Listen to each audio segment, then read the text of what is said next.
Breaking news आ रही है और बड़ी खबर यह है कि ट्रंप की ईरान पर हमले की धमकी भी अब सामने आ गई है। यूरेनियम संवर्धन किया तो हम हमला करेंगे, ये डोनाल्ड ट्रंप ने कहा है कि यूरेनियम संवर्धन यानी कि यूरेनियम का एनरिचमेंट मैं नहीं करने दूंगा, ये डोनाल्ड ट्रंप ने कहा है।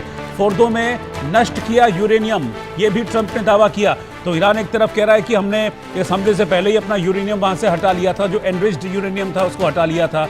लेकिन डोनाल्ड ट्रंप कह रहे हैं कि हमने फोर्दो में जो अटैक किया था उसमें ईरान का यूरेनियम हमने नष्ट कर दिया था, और ईरान ने वापस अगर यूरेनियम संवर्धन की कोशिश की, यूरेनियम के एनरिच करने की कोशिश की, तो हम फिर से अटैक करेंगे, हम फिर से हमला करेंगे। तो एक तरफ धमकी दी जा रही है डोनाल्ड ट्रंप को मर्डर की, नेतन्याहू को मर्डर की, इधर ट्रंप धमकी दे रहे हैं यूरेनियम को लेकर। यानी कि वापस निपुण आलम बयान जी, क्या वही वॉर वाली सिचुएशन आपको बनती हुई दिख रही है? क्योंकि धमकियों पे धमकियां सामने आ रही हैं, कब कौन पता नहीं पेशेंस लूज कर दे। रोहित जी, देखिए ये जो लड़ाई है ना, ये आज की लड़ाई नहीं है। और ये लड़ाई कभी भी, देखिए जो सीज फायर जो हुआ है ये तत्कालीन एक युद्ध विराम जैसा है, और ये कभी भी आप चाहे आज बात कर लें, चाहे 1 महीने बाद, चाहे 2 साल बाद, देखिए निश्चित रूप से इजराइल और ईरान आपस में लड़ेंगे, अमेरिका इजराइल का साथ देगा। ईरान कोई भी कंडीशन हो, ईरान चाहता है कि वो एक न्यूक्लियर डिप्लोमेसी को यूज करे, न्यूक्लियर ब्लैकमेलिंग करे, उसके लिए उसको न्यूक्लियर वेपन चाहिए, वॉरहेड चाहिए, क्योंकि ईरान ये जानता है कि पूरे मिडिल ईस्ट में कोई इस्लामिक कंट्री मेरे साथ नहीं है, पूरा वेस्ट मेरे अगेंस्ट है, तो मुझे 2 ही चीजें बचा सकती हैं, या तो मेरे प्रॉक्सीज या फिर मेरा न्यूक्लियर वॉरहेड। अब प्रॉक्सीज उसके कमजोर हो चुके हैं, तो उसको अपने अस्तित्व को बचाने के लिए एक ही जरिया है, वो है न्यूक्लियर वॉरहेड को बनाना। या तो वो खुद बनाए, या जैसे रशिया के एक्स प्रेसिडेंट ने कहा कि हम या कोई और देश ईरान को क्या दे सकता है, न्यूक्लियर वॉरहेड दे सकता है। वो कहीं ना कहीं ये मानता है कि मेरे पास एक ही माध्यम है जो मैं वेस्ट का मुकाबला कर सकता हूँ, वो न्यूक्लियर वॉरहेड।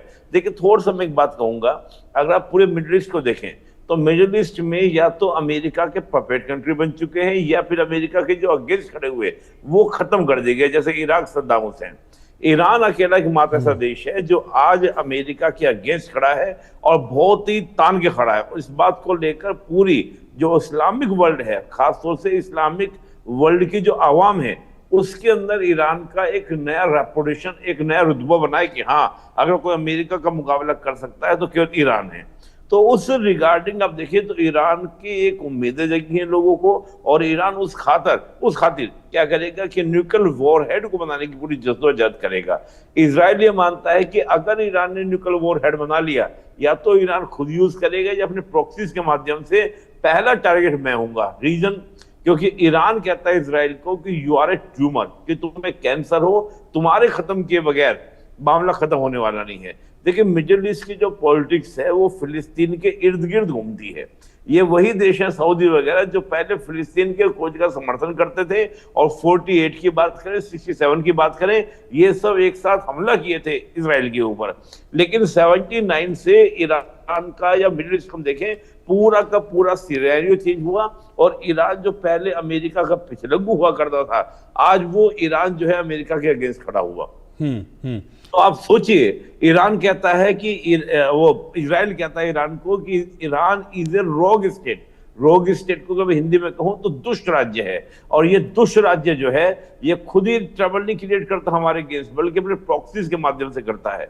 तो आप इन बयानों का मतलब क्या समझते हैं? इन बयानों का मतलब ये है रोहित जी कि ये जो वॉर अभी रुकवाया गया है, ये केवल क्या था कि ना तो ईरान रेडी था, ना ही अमेरिका रेडी था। इजराइल जरूर चाहता था कि ईरान खत्म हो जाए, कि लगे हाथों प्रॉक्सीज, क्योंकि इस समय आज की तारीख में ईरान अपने सबसे कमजोर हालात में था। तो कहीं ना कहीं इजराइल चाहता था कि ये पूरा खत्म कर दिया जाए, पर अमेरिका तैयार नहीं था। अमेरिका को ये था कि ऐसा ना हो जैसे यूक्रेन के मामले में रशिया उलझ गया, और दूसरा अमेरिका को ये था कि जो कतर वगैरह पर अटैक हुआ, क्योंकि कतर है, यूएई है, सऊदी है, ये सब अपने आपको मॉडरेट कर रहे हैं, ये वॉर नहीं चाहते, ये अमेरिका में इन्वेस्टमेंट कर रहे हैं। तो अमेरिका पर इनका भी दबाव था कि भाई ये वॉर मत कीजिएगा, हमारा भी हालात ऐसे नहीं कि हम वॉर कर पाए, हमारे को तो 4 जी। ठीक है, मैं आपके पास वापस लौटता हूँ।